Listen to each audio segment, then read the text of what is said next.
ಬೆವರ ಹನಿಯ ಸೆರಗಿ ನಿಂತ ಒರೆಸಿಕೊಂಡಾಗ ಹಗ್ಗದ ಮ್ಯಾಗೆ ಅಂಗಿ ಒಣಗಿಸುವಾಗ ನಿನ್ನ ಮೈಯ ವಾಸನೆಯು ನೆನಪಾದಾಗ ಎರಡು ಕೈಯ ನೆತ್ತಿ ನೀನು ಜಡಿಸುತ್ತುವಾಗ ದಿಮ್ಮನಪ್ಪಿಕೊಂಡು ನಿದ್ದೆ ಮಾಡುವಾಗ ಸುಸ್ತಾಗೋಗಿ ನೀನು ಆಕಲಿಸುವಾಗ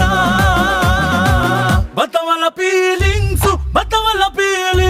ಬಂದು ಬಂದು ಮುಚ್ಚಾಗ್ತಾವೆ